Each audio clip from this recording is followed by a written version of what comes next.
When I graduated in the early 1990s, I went on a trip around the world with a few good friends who actually remain good friends to this day, which is a sort of a miracle. We trekked and traveled, mostly overland, from Europe to Africa to Asia, and that remains one of the great formative experiences of my life. It was an amazing adventure. It was also a really important contributor to my continued broader education, because it forced me, really for the first time as an adult, to meet, engage, befriend people whose views and experiences, ideas, values, and language were very different from my own. See, when a kid from Montreal meets a Korean fisherman living in Mauritania, befriends a Russian veteran of their Afghan war, or a shopkeeper and his family living in Da Nang, interesting conversations always happen. Now, maybe some of you have talked about doing something like a great trip like that after graduation. But I'd be willing to bet one of the first things you heard was a warning. You can't do that in this day and age. It's not safe. But here's my question. Is it really just the issue of physical safety that makes our loved ones at the idea of us getting out there? Or is it the threat that if we look past our frames, the frames of our own lives, of our own communities' structured values and belief systems, to truly engage with people who believe fundamentally different things, we could perhaps be transformed into someone new and unfamiliar to those who know and love us. Stephen Harper should be embarrassed that he's having to count on the support of Rob Ford for his re-election. See, there's no question that today's world is more complex than it was in the mid-1990s. There are serious and important problems that we're grappling with and will continue to grapple with. But we are not going to arrive at mutual respect, which is where we solve common problems, if we cocoon ourselves in an ideological, social, or intellectual bubble. The small fringe minority of people who are on their way to Ottawa or who are holding unacceptable views that they're expressing is the best way to continue to ensure our freedoms, our rights, our values as a country. Move past old talking points. They're empty. They're useless. They don't actually advance the debate. I think the first thing is, obviously, we condemn. I condemn in the strongest possible terms the intolerant, racist demonstrations or vocal minorities that we've seen crop up across our society. The fact is, Canadians, Quebecers are strong, compassionate, open, diverse. That is who we are as Canadians. And a small minority, angry, frustrated group of racists don't get to define who we are as a country, don't get to tell others who we are, and don't get to change the nature of the open, accepting values that make us who we are. I am proud to be Canadian, I am proud to be a Quebecer, and I'm proud to stand with the millions of Canadians who reject the hateful, harmful, heinous ideologies that we've seen in dark corners of both the internet and our communities from time to time. Now, we can see it all around us. There's a peculiar fascination with dystopia in our culture today. You see it everywhere on film and TV. But the truth is that, on balance, We have the good fortune to live in a time of tremendous possibility and potential, a time when it is within our grasp to eliminate extreme poverty, to end terrible diseases like malaria and TB, and to offer a real chance at an education to everyone on this planet. Nearly 9% of food bank clients are seniors, up from under 7% in 2019. And the share of post-secondary students has grown to more than 7%. Soaring demand has forced Memorial University's campus food bank to close and restock. So the hampers might have to be smaller, and unfortunately that's just, we try to spread what we have to as many people as possible. Beyond those on fixed incomes, the report highlights a growing need from people with jobs. We're in a bit of an uncharted territory. More people are turning to food banks than ever before in our history. We need a multi-pronged approach of social policy change that takes a look at who is suffering and makes smart policy implementation for those folks. But for us to move forward, to keep moving and moving forward, we have to do it together, all together. Humanity has to fight our tribal mindset. We go to the same church? Cool, you're in my tribe. You speak my language? You're in my tribe. You're an NYU alumni? You're in my tribe. You play Pokemon Go? You're a vegetarian. You like the Yankees. You go to the gun range. No, I wish that was true, but I've heard your advocacy and from many of your members saying that gun ownership should be a right, like as a property right. And I've also heard, unfortunately, and I think it is most unfortunate, some of your members suggesting that they need to carry those weapons for personal protection. That's not the law in Canada. Fear in here is that the first step towards registering your guns is just the first step towards taking away guns from everyone. But that's never going to happen because here in Canada we have a culture that has grown up with guns and that respects the need to go out into the wilderness and shoot things from time to time. You're pro-choice? Tribe, tribe, tribe. See, but of course, it's not the belonging part that is the real problem. It's the corollary. You are part of my tribe.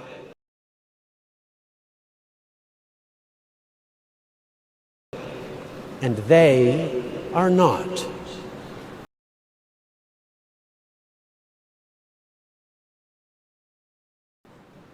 Whether it's race, gender, language, sexual orientation, or religious or ethnic origin, or our beliefs and values themselves, diversity doesn't have to be a weakness. It can be our greatest strength. We've been asking the Prime Minister to stop dividing, stigmatizing, and name-calling people he disagrees with. Let them know that he listens and that he hears them, but he refuses to do that. This should be a time of optimism and joy for Canadians, not division and fear. Can Canadians count on the Prime Minister to do the right thing? And today, stand up with us, support our motion, and give Canadians the hope that they deserve so much.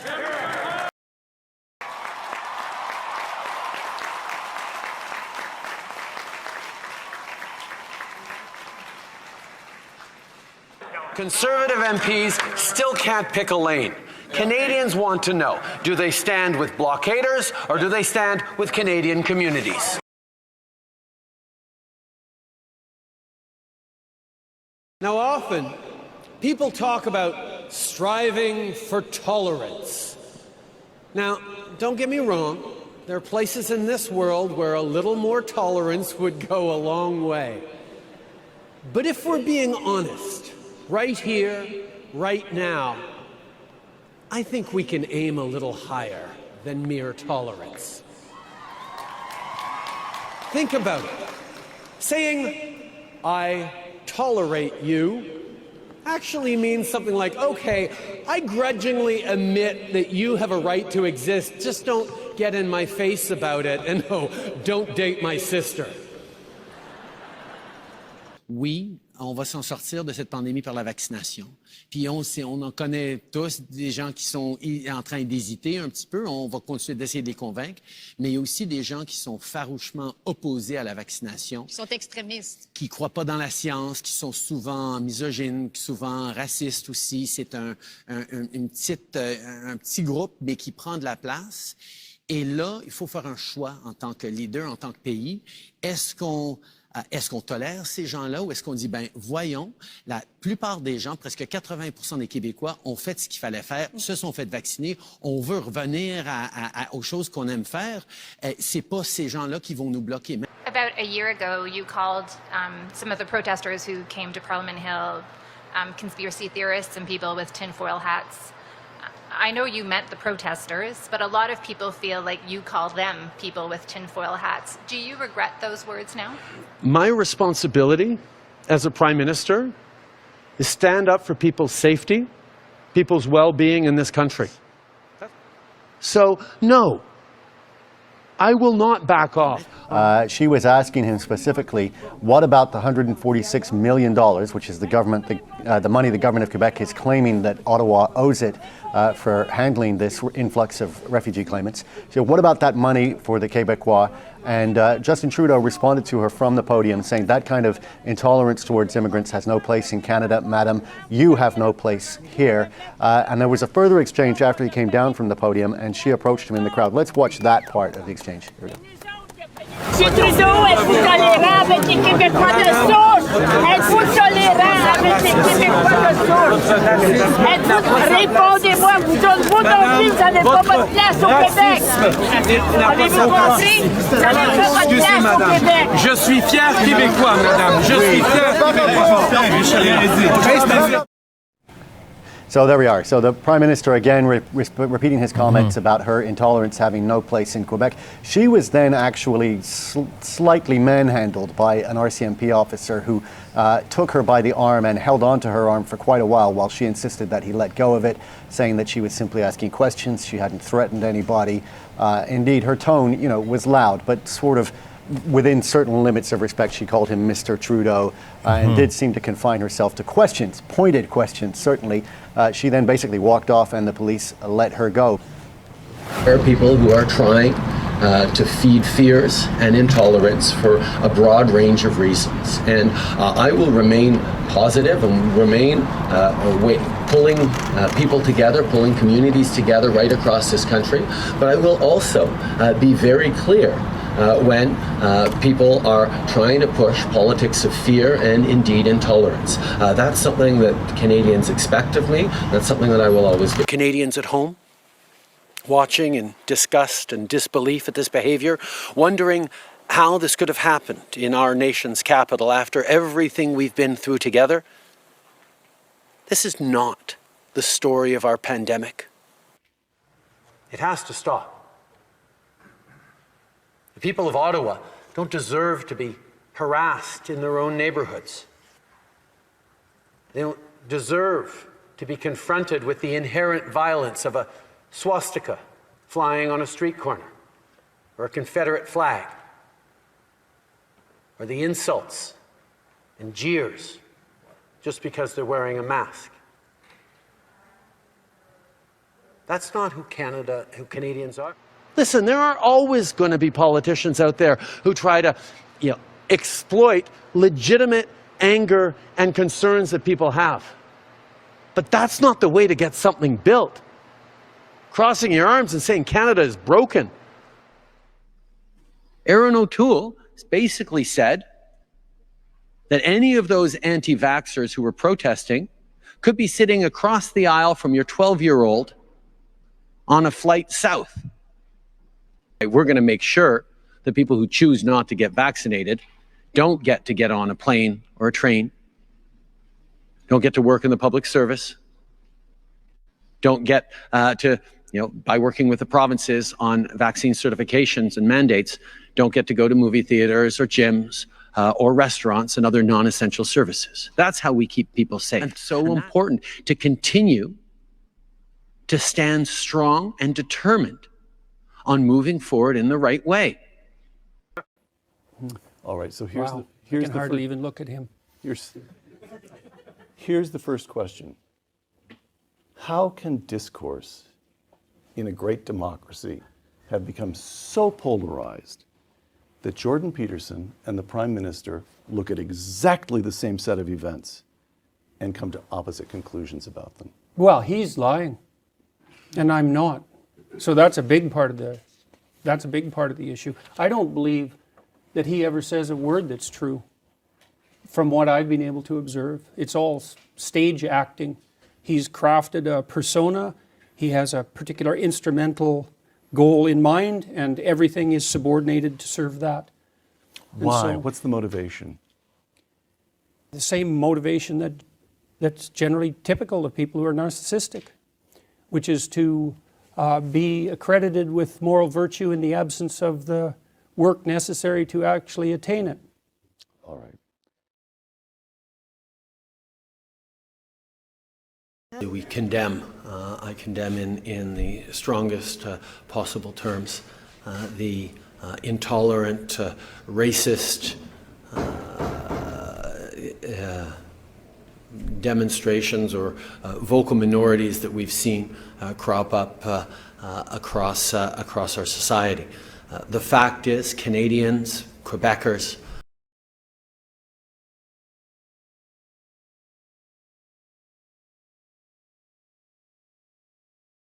are strong, compassionate, open, diverse. We've seen from the tremendous rallies in Vancouver last night, the outpouring of support for our diverse communities. We see that the great Pride celebration that we're celebrating today, that I know will be showcasing the best of Montreal's diversity and acceptance of each other, that we see right across the country. That is who we are as Canadians.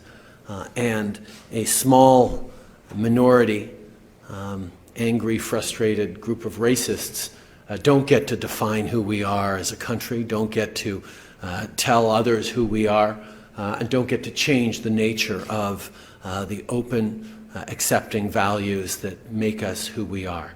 I am proud to be Canadian, I'm proud to be a Quebecer, and I'm proud to stand with the millions of Canadians who reject the hateful, harmful, heinous ideologies that we've seen in dark corners of both the internet and our communities from time. There's not a religion in the world that asks you to tolerate thy neighbor.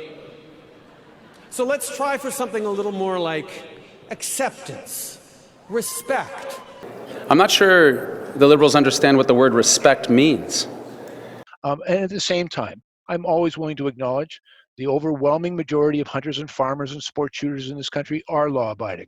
They're responsible and conscientious. They deserve our respect because they earn our respect.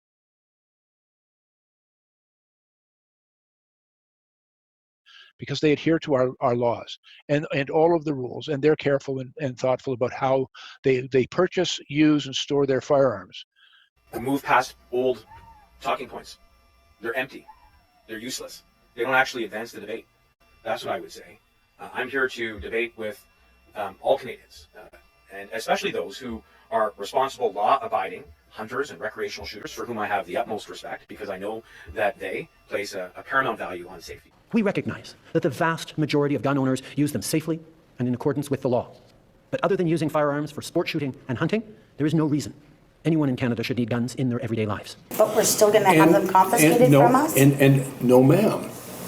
I'll be entirely honest. There are some guns out there, not many, but some, that hunters are now using for hunting that are overpowered or have characteristics that make them assault-style weapons, and the definition will probably catch those.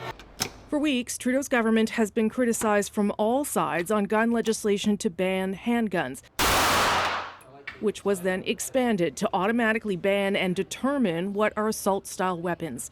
So if the law goes ahead, some hunting rifles will get caught up, something Trudeau insists is necessary. If I may, I have been very upfront and clear that the overwhelming majority of firearm owners in this country are in fact law-abiding, responsible, and conscientious about how they acquire their firearms, how they store them, how they use them, and how they dispose of them. We are banning 1,500 models and variants of these firearms by way of regulations. These weapons were designed for one purpose and one purpose only: to kill the largest number of people in the shortest amount of time. There is no use and no place for such weapons in Canada. So, effective immediately, it is no longer permitted to buy, sell, transport, import, or use military-grade assault weapons in this country. First, as you heard, we're introducing a national freeze on handguns. This means that individuals will be prohibited from buying, selling, importing, or transferring handguns in Canada. Some 55,000 new handguns have been registered on average every year over the last decade, a nearly 75% increase over that period. We're putting an end to that trend. And we are not waiting for this bill to pass to take action. Today, we table changes to regulations under the Firearms Act to bring these handgun prohibitions into force as soon as possible.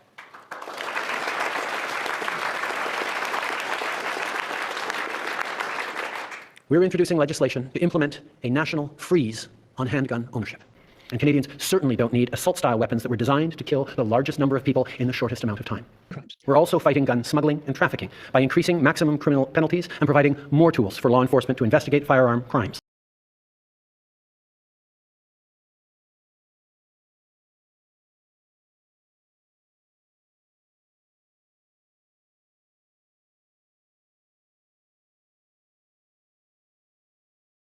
Friendship, and yes, even love.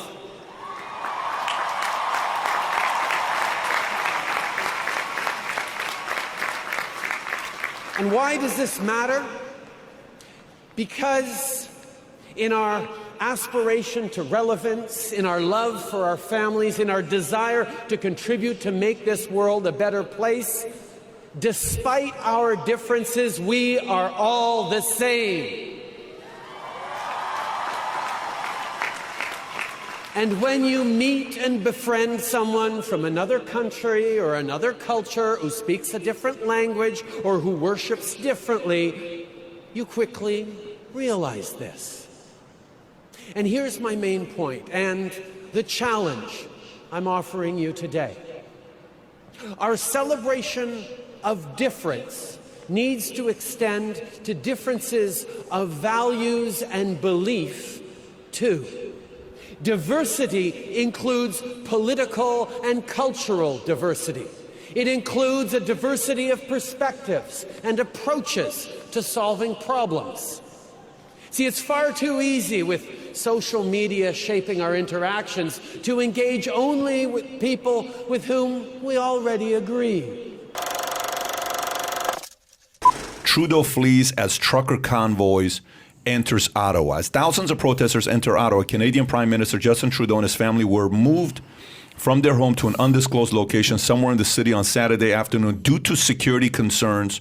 A freedom convoy of some 2,700 truckers entered the Canadian capital of Ottawa Saturday to protest Trudeau's due to security concerns. Yeah, security concerns. This is a PM. Yeah. Members of our tribe. Well, this world is and must be bigger than that.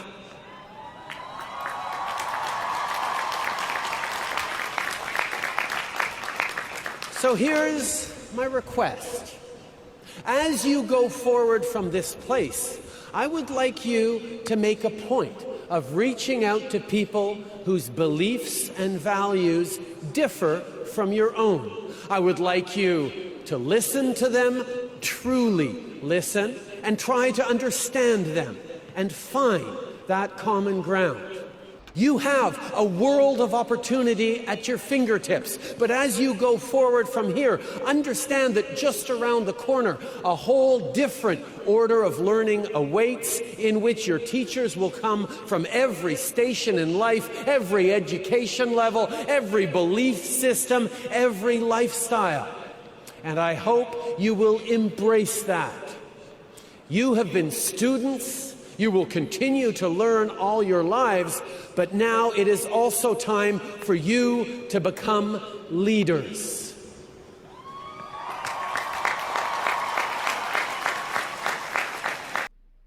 So yes, even at the risk of knowing that people thought I might be waving at those anti-vaxxers who I was basically ignoring. In every generation, leaders emerge because they one day awake to the realization that it's not up to someone else to fix this problem or take up that cause. It's up to them. So now is the time for you to lead. Leaders. Now, I'm sure that's a word that's been tossed around you and at you quite a bit over the past few hours, days, weeks, and years. Leaders of tomorrow, leaders of today. But what does it mean? What attributes does a 21st century leader need to have? What do people need most from their leaders today and tomorrow? Now, I think you need to be brave, really brave. And I know when you think of courageous leaders, you think of those folks who stood implacably and fearlessly anchored in their sense of rightness, willing to pit their ideas against all comers, against the slings and arrows aimed their way. I was in a number of sessions over this particular summit with President Xi, and I was very clear in all my interventions with all leaders. I don't know. I think that's a better question to ask Mr. Polyev. He seems a lot closer to the convoy.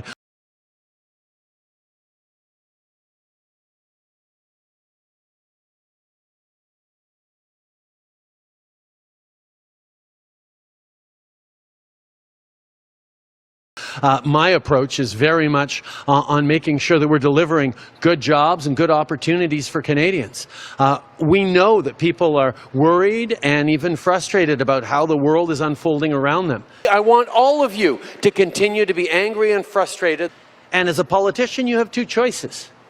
You can either try and amplify those fears, make people even madder, reflect that anger and that uncertainty that people are legitimately feeling because the world is changing in unpredictable ways, reflect that back at them without offering real solutions.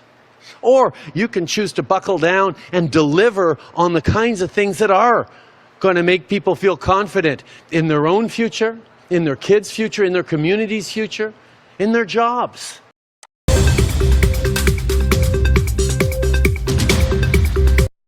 JBN, we keep you informed. I am Michelle Jones, and in the news, Canadian PM to vacation in Jamaica for 1 week. Canadian Prime Minister Justin Trudeau is set to visit Jamaica for a 1-week vacation with his immediate family after the Christmas holidays. Despite it being a personal travel vacation, multiple protocols will be followed, according to the Office of the Canadian Prime Minister, which noted that Trudeau will remain in constant contact with Ottawa during the trip and continue to be briefed and updated on issues. The office said it checked with the Federal Ethics Commission in advance of the travel to make sure it follows guidelines. It is also required that the Prime Minister must fly in a Royal Canadian Air Force plane for security reasons, even if it's for personal travel. This is the latest trip by the Canadian Prime Minister to the region, as the family ventured to Costa Rica in 2019 and to the Bahamas in 2016. These are the kinds of choices you have to make as a leader. Quite frankly, when Mr. Polyev's best solution to inflation is to buy cryptocurrency, that's not responsible leadership. If people had bought crypto when he told them that was the best way to opt out of inflation, they would have lost half of their life savings. That's not a solution. What we're talking about here, rolling up our sleeves, doing the hard work, investing. And I have some concerns about that section of the bill. It's going to provide $2 billion to you as minister to buy shares in a corporation which does not exist. There's no legislation which tells us anything about this yet to be created corporation. We don't know anything about the composition of the board or even whether there will be a board. $2 billion with no explanation within the bill over how the $2 billion is going to be controlled. The company's not even created, and what are you going to buy shares in? There's no company yet. Senator, you are one of the most precise and best, you're one of the most precise questioners I face, and have a very, very strong financial background. And I really appreciate that. And I think that scrutiny is important. In good jobs on assembly lines like this one that are building the products that not just Canadians want, but the world wants. Doing it with cleaner energy, doing it in an environmentally responsible way, and putting workers and communities at the center of what they do. Corruption is cancer, a cancer that eats away citizens' faith in democracy, eats away the prosperity of a nation, and eventually degrades the innovation and creativity of a nation. The majority of Canadians were tired of the Harper era, which is why they fervently supported Justin Trudeau in the 2015 election. 8 years later, things have gotten significantly worse. Canadian Prime Minister Justin Trudeau has embarrassed his countrymen and put the Great White North to shame. Additionally, Trudeau's ministers have comforted themselves with a corrupt system. All of this happened despite the fact that the Canadian Ethics Committee discovered that the Liberal Party of Canada is living a luxurious lifestyle in the name of governance. I'm your host Vedika. Let's begin with the video report. According to a media report by CTV, Canadian International Trade Minister Mary Ng violated the Canadian Constitution by giving a significant government contract to a friend. According to the Federal Ethics Commissioner, in the spring of 2020, the public relations company Pomp and Circumstance received a contract from Mary Ng's office. This was a potential violation of conflict of interest laws, despite the fact that it was only worth a little under $17,000 because NG and Amanda Alvaro, the firm's co-founder, are friends. Asked, was the Canadian Trade Minister fined or was she penalized? The answer is no. The minister has simply apologized and moved on with her work. This is the Ethics Committee, ladies and gentlemen, which has never raised a single voice against Trudeau and the company. The Ethics Committee of the Canadian government has never failed to keep a stum on the corruption of Trudeau's government. Over the years, the Ethics Committee has constantly green-lighted the unethical doings of the Liberal Party, starting with the Trudeau Report from 2017. In the report, the holiday trip in which Justin Trudeau accepts a complimentary Christmas vacation for friends and family at the opulent private Caribbean island of the Aga Khan. At that time, the Ethics Commissioner had investigated the matter and found that Mr. Trudeau broke 3 rules of the Conflict of Interest Act. Yet, no stringent action was taken so that it doesn't happen again. Cut to 2019, another investigation related to Trudeau came out. It was found that Trudeau pressured his then Attorney General, Jody Wilson-Raybould, to give SNC-Lavalin, a Quebec-based multinational engineering firm charged with corruption, the deferred prosecution agreement it was seeking. The Ethics Commissioner ruled out that the Canadian PM used his position of authority to influence another person in the defense of the company's private interests, resulting in another violation of the Conflict of Interest Act. The year 2021 came with a big budget drama, Morneau 2 report, in which Canada's finance minister at the time, Bill Morneau, broke 3 laws by giving the We Charity preferential treatment and allowing his staff to disproportionately aid it when it applied for federal funding. And now, just on the eve of Christmas, we have NG report, in which the Minister of International Trade, Export Promotion, Small Business and Economic Development racks up her own trio of ethical transgressions by awarding 2 contracts worth a combined $22,790 to a PR firm run by a close friend. Despite all this, the irony here is that the Canadian Ethics Committee has failed to even make a strong judgment against Justin Trudeau and his friends, whereas all of them continue to make millions and make a buffoonery of Canadian taxpayers. These are just a few cases that show the Ethical Committee of Canada is not performing up to the mark. There are also several independent investigations which also prove and show ministers like Jody Thomas and Ian Sugar are making a mockery of the Canadian Constitution. This way or that way, the Canadian Unethical Ethical Committee has made only Trudeau and company richer day by day. It appears to be supporting Trudeau's administration and helping them to make millions. Now, This is corruption at its peak. It's not the way to build a better future for Canadians. Recognizing, yeah, we're facing tough times right now, but we're going to be there for each other. We're going to deliver, whether it's dental care for kids, whether it's support with the GST rebate, whether it's childcare to make sure that families can have the real choices to actually engage in the workforce or not. These are things that make a huge positive difference. These are things that the Conservative Party under Poilievre has stood against. So yeah, it can pay off to drum up anger and encourage people to wave flags.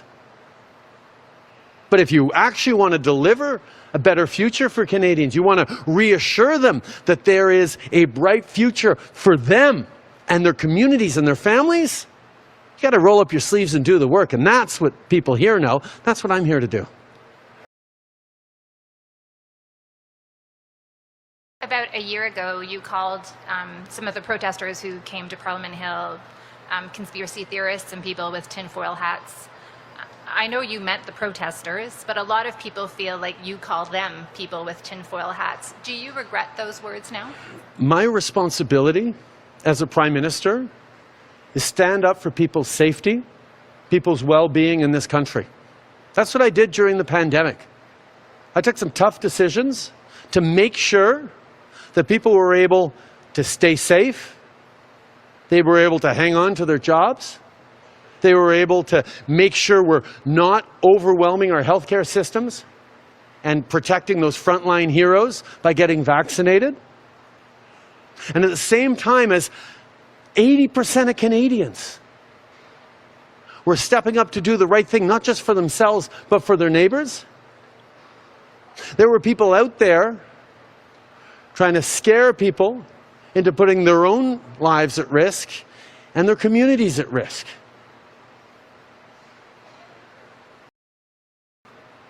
My job to keep Canadians safe involves following the science, following the best expertise of our public health officials, of our doctors. And I won't apologize for doing that. We kept Canadians safe through that pandemic. Canadians kept each other safe during the pandemic in spite of those who are mistakenly telling everyone and deliberately telling everyone that getting a vaccine was worse than getting COVID. It breaks my heart to this day to know how many families were sitting beside the loved one's bedside as they lay dying, saying, oh my God, I just wish I hadn't listened to all those nasty YouTube videos because my father, my brother, is dying of COVID because he thought the vaccine was more dangerous. So, no, I will not back off on making sure that we are keeping Canadians safe. That's the job Canadians asked me to do when they elected me Prime Minister, and that's what I'm going to continue to do.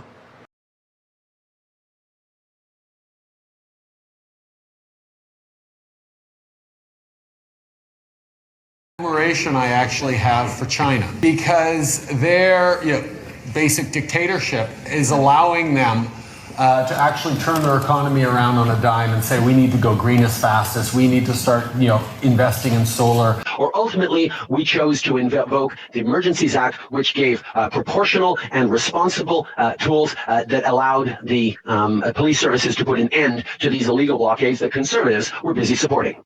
In Ottawa, we saw the use of the Emergencies Act to call in police horses to crush peaceful protesters under the jackboot of the Prime Minister's basic dictatorship. Those comments Monday, followed by Lethbridge MP Rachel Thomas doubling down and reading the dictionary definition of the word dictator. There are many Canadians that would hold the view that this does apply to Mr Trudeau, the Prime Minister of Canada.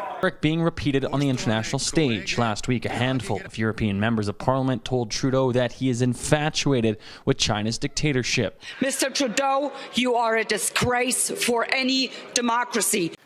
A number of premiers today have come out and said that they don't want or need the federal government to exercise its emergency powers in their provinces. So I'm just wondering, how do you respond to the premiers who've come out today and said that? I thank the premiers for having had the conversation with me this morning. It was extremely important to talk about what was happening right across the country. We have seen challenges across the country that are linked to what we are seeing here in Ottawa, what we're seeing at border crossings. But allow me to repeat what I said before. The measures brought in today are geographically specific and targeted only to where they are needed. These are, after discussing with Cabinet and caucus, after consultation with premiers from all provinces and territories, after speaking with opposition leaders, the federal government has invoked the Emergencies Act to supplement provincial and territorial capacity to address the blockades and occupations of the pandemic. For those people who disagree with the measures that governments put in place to keep Canadians safe, to ensure that we would make it through this pandemic better than many of our peer countries, those people have gone from protesting and disagreeing with those measures to limiting and blocking the freedoms of their fellow citizens, hurting jobs, hurting lives and livelihoods. We are not preventing people from exercising their right to protest legally. The federal government is ready to use more tools at its disposal to get the situation fully under control. We cannot and will not allow illegal and dangerous activities to continue. On Friday, Ontario invoked a state of emergency to respond to the blockades. This was the responsible and necessary thing to do. Stephen Harper should be embarrassed that he's having to count on the support of Rob Ford for his re-election. There's a lot of people talking in the news these days about the hypocrisy of the Fords and Mr. Harper and his positions on that, but that's not really the issue, as serious as it is, that strikes me most. What bothers me most is the misogyny. The Ford brothers should have no place on a national campaign stage, much less hosting a prime minister at an event this weekend. What bothers me most is the misogyny.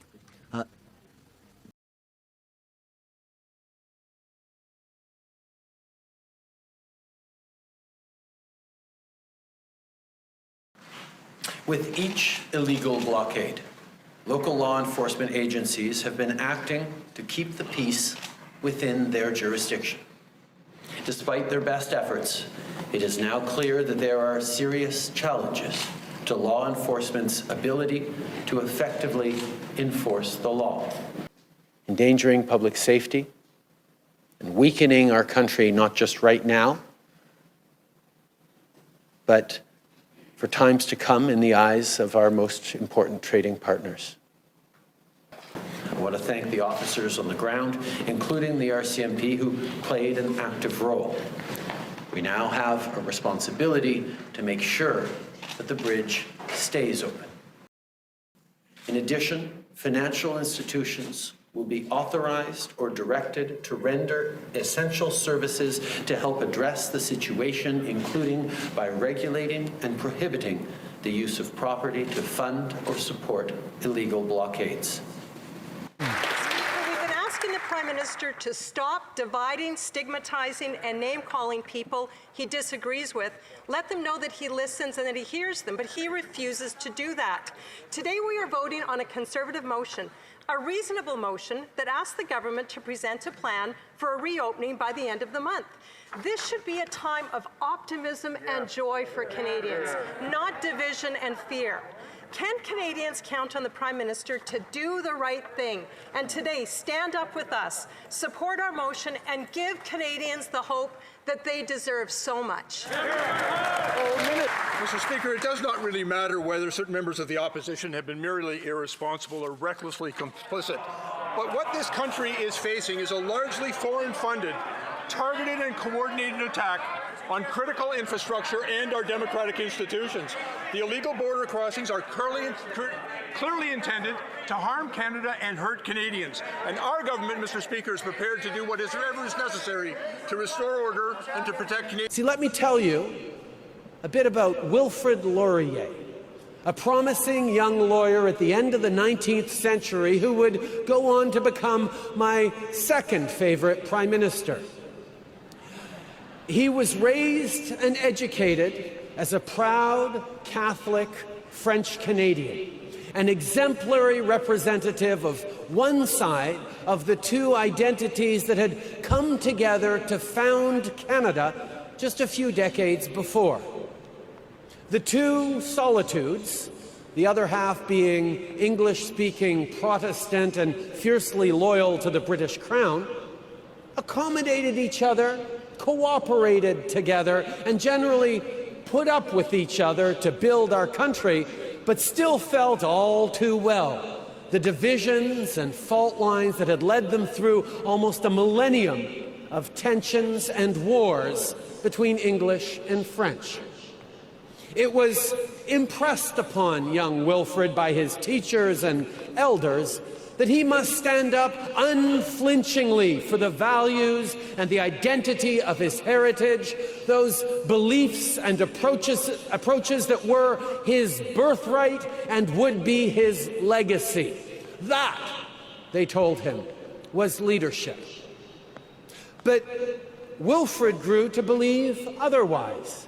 He realized that it's actually easy to stand fixed, rooted in the conviction that you are right, and either wait for others to come to you or wait for your chance to impose your rightness on others. Conservatives want to see an end to the blockades. We want to see them ended peacefully and quickly, in a way that Canadians feel that they've been listened to, heard, and respected by their Prime Minister. We are concerned that the actions of the Prime Minister will not have that effect, and in fact, will have the opposite effect. Today, the Prime Minister announced that he will be invoking the Emergencies Act. We have to take a look at what he's proposing and the rationale, and Conservatives will discuss it and make a determination in terms of whether we will support it or not. At first blush, we are very concerned with what we see. First and foremost, if you look across the country, provinces are not in agreement with what the Prime Minister is proposing. He has said he has consulted, but there really is not collaboration or agreement. Alberta is opposed to it, Saskatchewan, Manitoba, and Quebec. He's not off to a good start on that. Secondly, we have seen the Prime Minister continually wedge, divide, and stigmatize Canadians who he doesn't agree with. And by doing so, he creates so many barriers in terms of trying to solve this problem. The Prime Minister had an opportunity to talk and to listen to people who he disagreed with, and he refused to do so. And so this looks like a ham-fisted approach that, as I said, will have the opposite effect. That it's actually harder to seek compromise, to dig deep into yourself, your ideas and convictions, honestly and rigorously, to see where you can give and where you do need to stand, while opening yourself up to the other point of view to seek out and find that common. We're introducing legislation to implement a national freeze on handgun ownership. What this means is that it will no longer be possible to buy, sell, transfer, or import handguns anywhere in Canada. We recognize that the vast majority of gun owners use them safely and in accordance with the law. But other than using firearms for sport shooting and hunting, there is no reason anyone in Canada should need guns in their everyday lives. And Canadians certainly don't need assault-style weapons that were designed to kill the largest number of people in the shortest amount of time. And that initiatives around firearms control unfairly target law-abiding firearms owners. What would your response be to those types of sentiments? Move past old talking points. They're empty. They're useless. They don't actually advance the debate. That's what I would say. I'm here to debate with all Canadians. So let's pass that law. Nearly 8 out of 10 Canadians supports that law. Why? Because it makes sense. Because it's backed by law enforcement. Because it's backed by victims and survivors and women's groups. On Monday of last week, after days of dangerous... It would be safer if guns were banned altogether because they're out there. So that would have been a question to propose back when the nation was first starting and guns at their infancy, but I think there's just too many guns out there to look at that as a viable way of keeping... ...and unlawful activities in our capital city and at many border crossings across the country, the federal government invoked the Emergencies Act. It was the responsible and necessary thing to do. We did it with 3 principles top of mind. First, restoring peace and order. Second, doing it the right way. And third, making sure that it was time limited. Here in Ottawa and in other places in the country, there is evidence of individuals wanting to undermine and even harm Canada's democracy. Their participation was believed to increase the potential for unrest and violence. We worked closely to support provinces and municipalities to get the situation under control, but as the weeks went by, it became obvious that provincial and local authorities needed more tools in order to enforce the law and protect Canadians. And that's exactly what the Emergencies Act provided to them. It was the right thing to do. It was the smart thing to do. Well, Justin Trudeau's government continues to cop backlash for its decision to invoke the Emergencies Act last week. Alberta's Premier has announced their government will be filing a court challenge to the Government of Canada's invocation of the Emergency Act. The federal government's invocation of the Emergencies Act is an unnecessary and disproportionate measure that can violate civil liberties, invades provincial jurisdiction, and creates a very dangerous but precedent for the future, and it's not necessary. So the question then is, why does the federal government, using a power that is not necessary to seize bank accounts and assets, for example, from people arbitrarily, extrajudicially, without court orders based on their opinions or who they've donated to, power is really designed to interrupt things like terrorist financing. It doesn't make sense. That's why Alberta and 6 other provinces have spoken out against invocation of the Federal Emergencies Act. I've said that clearly to the Prime Minister a week ago. We've written to him underlining our reasons for opposing the Emergencies Act. And now I can announce that Alberta will be filing a court challenge to the Government of Canada's invocation of the Emergency Act. It received copious amounts of backlash from both the left and the right. It allows the federal government to ban public gatherings in certain locations and to remove people and property. It also gives the power to the government to tell banks to freeze the accounts of anyone involved in organising the protests. And that remains Wilfrid Laurier's political legacy more than 100 years later. To let yourself be vulnerable to another point of view, that's what takes true courage. To open yourself to another's convictions and risk being convinced, a little or a lot, of the validity of their perspective. Now that's scary. Discovering that someone you vehemently disagree with might have a point, might even be right. But it shouldn't be scary or threatening, particularly to all of you who have worked so hard these past years to pursue truth, to learn, to grow. Being open to others is what has gradually led Canadians to the understanding that differences can and must be a source of strength, not of weakness. And I say gradually, because 20th century Canadian history is filled with counterexamples and terrible setbacks that we're still trying to remedy today, most notably the systemic marginalization and oppression of Indigenous peoples. Mr. Poilievre might choose to undermine our democracy by amplifying conspiracy theories. He might decide to run away from journalists when they ask him tough questions. That's how he brands himself, and that's his choice. But when he says that Canada is broken, that's where we draw the line. This is Canada.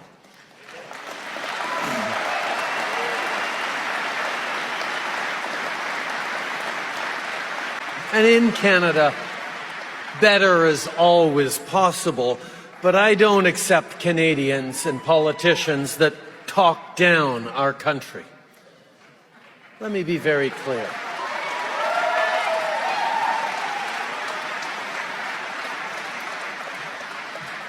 But let me be very clear for the record. Canada is not broken.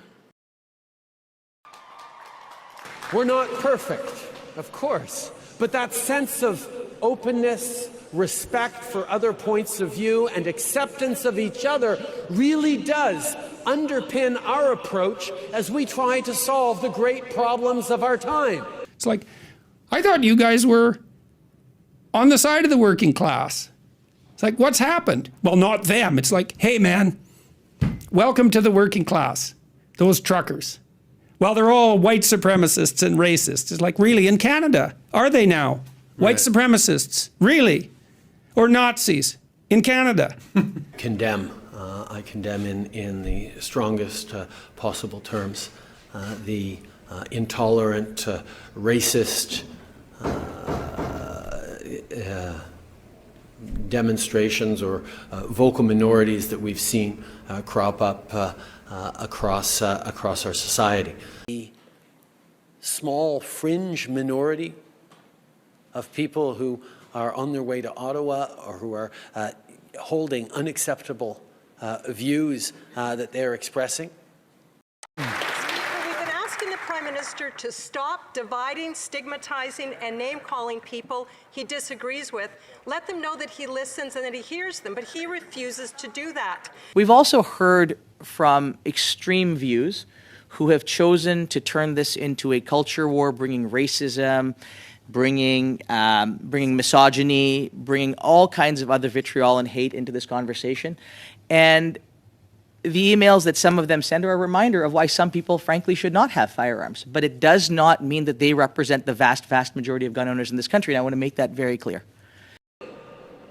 And not because we're nice, but of course we are, but because by bringing together diverse perspectives, you get a much better shot at meeting those challenges. And that's how we come back to you and the leaders the world needs you to be. Leadership has always been about getting people to act in common cause. We're going to build a new country. We're going to war. We're going to the moon. It usually required convincing or coercing a specific group to follow you. And the easiest way to do that has always been through tribal contrasts. They believe in a different God. They speak a different language. They don't want the same things as we do. But the leadership we need most today and in the years to come is leadership that brings people together.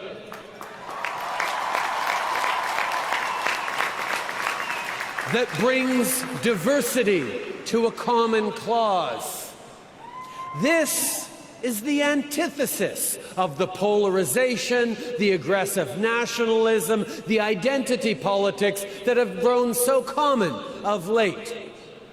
It's harder, of course. It's always been easier to divide than unite. But mostly, it requires true courage. Because if you want to bring people around to your way of thinking, you need to first show them that you are open to theirs. Mr. Speaker, it does not really matter whether certain members of the opposition have been merely irresponsible or recklessly complicit. But what this country is facing is a largely foreign-funded, targeted and coordinated attack on critical infrastructure and our democratic institutions. The illegal border crossings are clearly intended to harm Canada and hurt Canadians. And our government, Mr. Speaker, is prepared to do whatever is necessary to restore order and to protect Canadian interests. We have seen these types of demonstrations managed very capably by the police in other jurisdictions, in Toronto, in Montreal, and Quebec. But ultimately, this is the responsibility of the police to enforce and uphold our laws, and we just need them to do it. Given that that doesn't seem to be happening, there are other options on the table. I know the Prime Minister was asked on Friday about bringing in the military, about using the Emergency Measures Act, but if there was never ever a moment for the Emergency Measures Act, Minister, is this not it? The federal government, our government, is prepared to do whatever is required in order to bring the situation back under control, to restore public order and law and order. The activities that are targeting right now at critical infrastructure at our borders in the country are intended clearly to harm Canada and Canadians. They've idled thousands of workers. They've interrupted critical infrastructure and the supply of goods and services that Canadians need. And so we are prepared to do everything necessary. They're removing those blockades. They're doing what is necessary and what we require them to do to protect Canadian interest and to protect Canadian sovereignty. And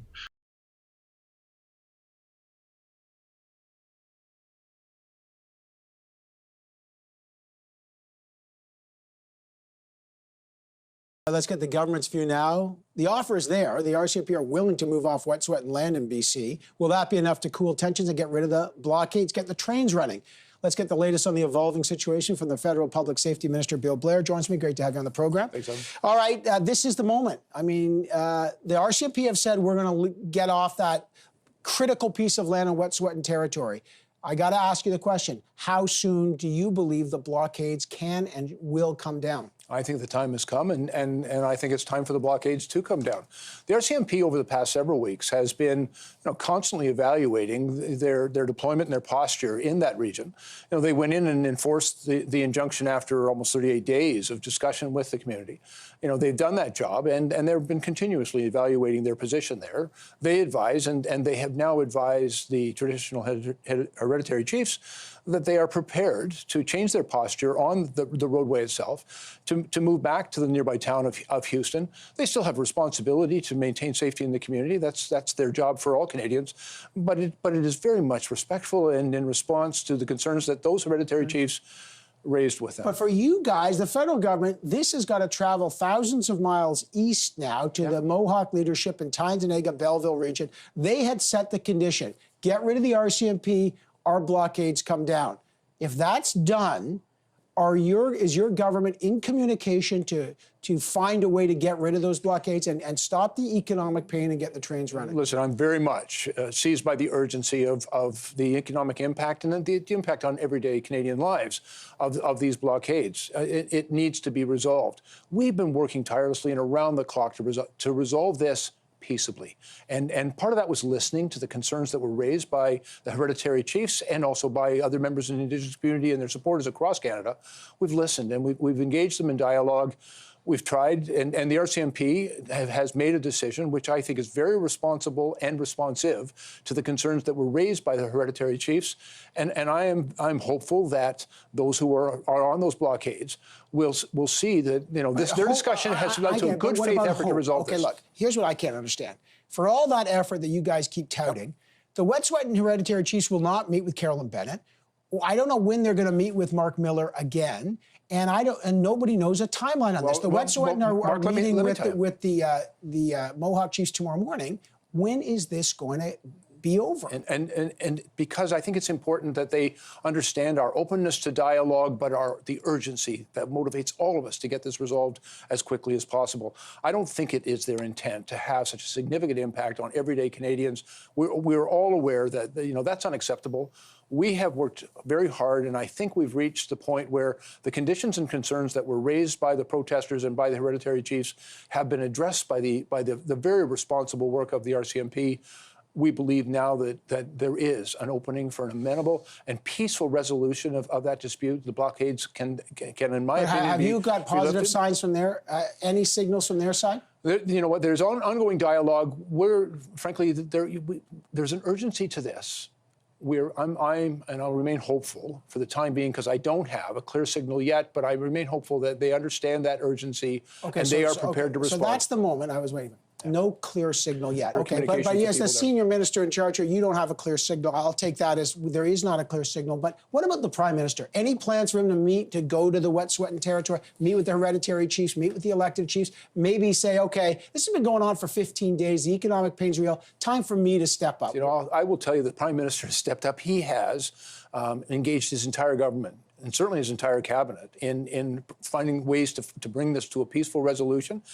We've been engaging with people across the country. We've been talking to our officials. We've been trying to work it out with our provincial There's a counterparts. blockade. That's your job. But what is he doing differently to resolve this more quickly? Well, he has given us a lot of responsibility, and we've gone out there and done the work that he requires of us, and we're working towards that. I will also tell you, Evan, I've been involved in a lot of similar negotiations over the course of my life, and there is a place for the final decision maker, but it isn't in the midst of a negotiation. So we, on his behalf, are working through these things. That's exactly how it's supposed to work. This is different. Via Rail's never done this. They've never shut down their service. So this is unprecedented like this. But the other... Then you don't remember 2007 when Tyne-Tenega, Mohawk also shut down that road, and for several days of Via Rail trains were going down there.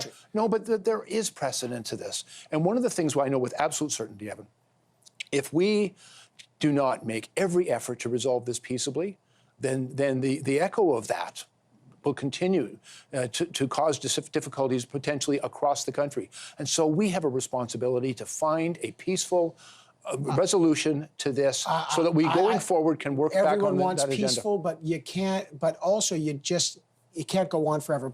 But I know the cops on those lines. I know what motivates them. They want very much to see a peaceful resolution of this dispute, and they are very hopeful that we'll be successful. And if they're not, they still have a legislative authority and responsibility to uphold the law, to enforce that injunction, and to clear those roadways. But we're all working towards a peaceful end in this discussion. My focus is on Canadians who are being impacted by this disruption in service and rail. You know, people who work in factories and the parts can't get delivered, and they're going to get laid off their jobs. People who work in the transportation industry. That's where our focus is. In early 2020, rail service in some of the country's busiest corridors in Ontario, Quebec, and elsewhere ground to a halt as protests in support of Wet'suwet'en hereditary chiefs blocked tracks from coast to coast. The now public documents from Canada's Security Intelligence Service show CSIS members were questioning whether the blockades should be considered terrorism. Jeffrey Monahan, a criminology professor at Carleton, studies surveillance of Indigenous activism. There is very much an institutional record, an institutional history, an institutional culture there that considers aspects of the Indigenous rights movements to be a national security threat. The documents show CSIS eventually concluded rail shutdowns, while disruptive and costly, didn't cross the terrorism threshold, but the spy service still considered what was happening to be the work of, quote, ideologically motivated violent extremists. It's racist stereotyping that started since contact, always portraying us as dangerous. I think this is about trying to silence people unfairly and in a breach of all of our rights, including charter rights, for example.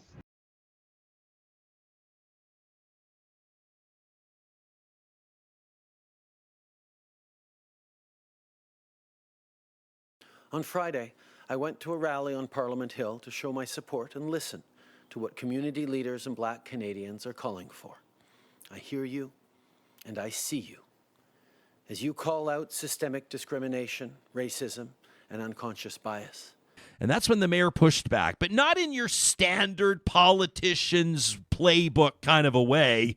She took to her Twitter account, and 2 weeks ago today, pushed this out. This is the tweet from Peterborough's mayor that got everybody talking. She says, people have been asking me to comment on the events of the past weekend in Peterborough. I hate giving airtime or the spotlight to these imbeciles. Here's my comment.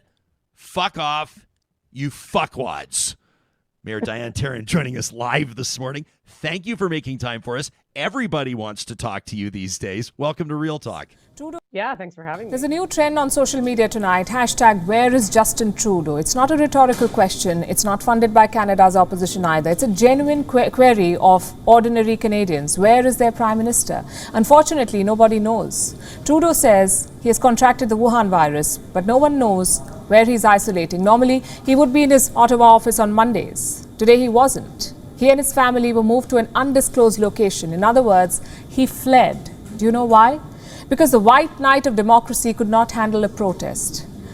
Let me show you what's happening in Ottawa. The streets have been taken over by protesters. We're talking about thousands of them, mostly truckers. They're calling it the Freedom Convoy. Some of them are carrying banners denouncing Trudeau. Some of them drove in on their massive trucks. Some of them are not even truckers. They're ordinary residents of Ottawa. What is Justin Trudeau up to? He's the Prime Minister of Canada. His job is to create consensus. If truckers are resisting him, he must reach out to them. Instead, Trudeau fled. What do you think Trudeau should have done instead? Well, why don't we ask the man himself? Meet Justin Trudeau from December 2020. Around the time when farmers were protesting in India, that Trudeau was full of ideas, how to reach out, how to handle the protests, how to broker peace. He was passionate and proactive in offering advice. Let me quote what he said about India. The situation, he said, is concerning. We are all very worried about family and friends. Let me remind you, Canada will always be there to defend the rights of peaceful protesters. We believe in the process of dialogue. We've reached out through multiple means to the Indian authorities to highlight our concerns. If only we could get this message to Trudeau's secret cubbyhole. But there hasn't been violence. So far, the protests have been peaceful. So why hasn't Prime Minister Trudeau reached out to the protesters? Where is the process of dialogue? Actually, forget dialogue. Why not release a statement or at least a tweet? It's not like Trudeau got locked out of the internet. Here's something he retweeted today. He's celebrating a football victory. Canada's men's football team beat the Americans. I'm sure it's a big deal for Canada. But is it more important than these pictures? Thousands of truckers camping in the national capital. Temperature minus 20 degrees Celsius. Trudeau may disagree with their views. So do we. But his response is two-faced. When the protests happen in India, it's the government's fault. The cops are tyrants. The ministers are unresponsive. But when the protests happen in Canada, the narrative changes. Guess what Trudeau calls these truckers? A small fringe minority holding unacceptable views. His words. Justin Trudeau's reputation as the popular selfie prime minister took a bit of a hit today. He got frustrated with those who had turned their backs on him. The symbol that you're sending of turning your backs to someone who is engaging with you and listening to your questions is maybe not the right one. When it was over, many stood to applaud, many stayed silent. The whole thing brought a rebuke from the president of the Canadian Labour Congress. We can only have constructive dialogue to make this country a better place if we hear each other. That you are willing to enter into a conversation that might change your mind. Show respect for their point of view, and you have a better chance of actually having them listen to yours. Where is their Prime Minister? He fled. Do you know why? Because the white knight of democracy could not handle a protest. And regardless of what happens, you will have had a genuine exchange that focused on understanding, not on winning a debate or scoring points. And you will both be improved for it.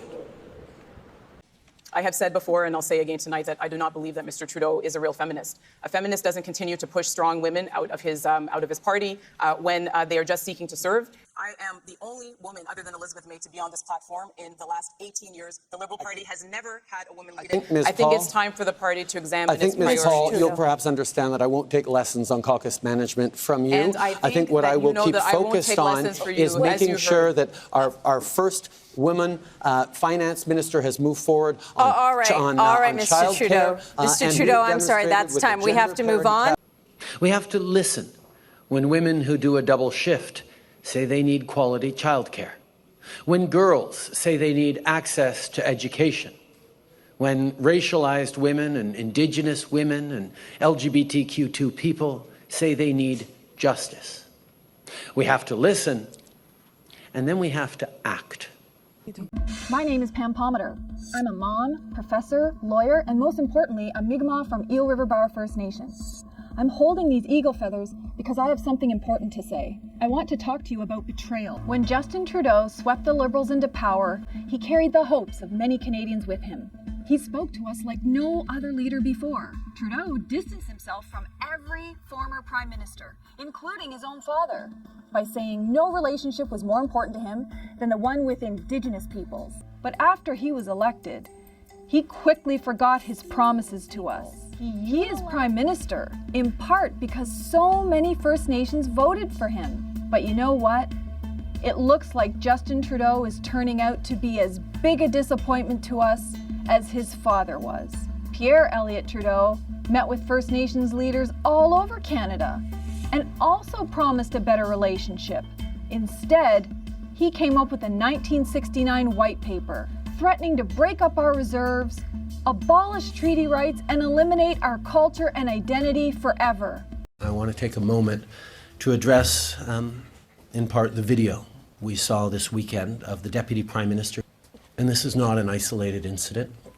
Sadly, this is something we're seeing more and more of. Certainly, members of this community have seen it, but we're seeing increasingly people in public life, people in positions of responsibility, particularly women, racialized Canadians, people of minority or different community groups being targeted almost because of the increasing strength of your voices, of your positions, of the impact you're having around the world and around our country. We're seeing a backlash. And we've seen it, first of all, over the past many years. Anytime a woman speaks up on social media, she is so often subject to harassment and toxicity that we actually seeing her rights and her voice and her freedom of expression diminished.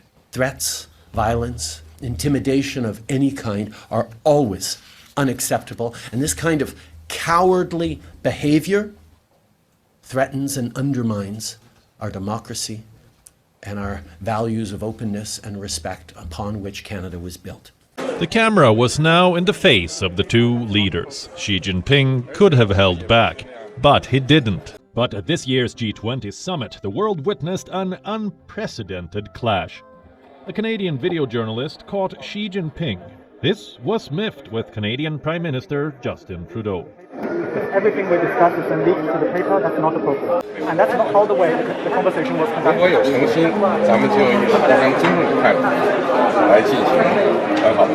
If there is sincerity on your part, Trudeau was in no mood to pull punches either. Free and open and frank dialogue, and that is what we will continue to have. We will continue to look to work constructively together, but there will be things we will disagree on, and we will have to. Let's create the conditions first. What was the Chinese president so angry about? Several reports claim that exchange was about this piece. It was published after Xi and Trudeau met on the sidelines at the G20 summit. Canadian intelligence suspects China meddled in the 2019 elections of Canada. Now let me be very clear. This is not an endorsement of moral relativism or a declaration that all points of view are valid. Female genital mutilation is wrong, no matter how many generations have practiced it. Anthropogenic climate change is real, no matter how much some folks want to deny it. But here's the question. Do you want to win an argument and feel good about how superior you are? Or do you actually want to change behaviors and beliefs? See, it's been pointed out that one of the many differences between Abraham Lincoln and Jefferson Davis was that Davis preferred to win a debate, while Lincoln would rather win the war. And that's the question. Do you want to win an argument, or do you want to change the world?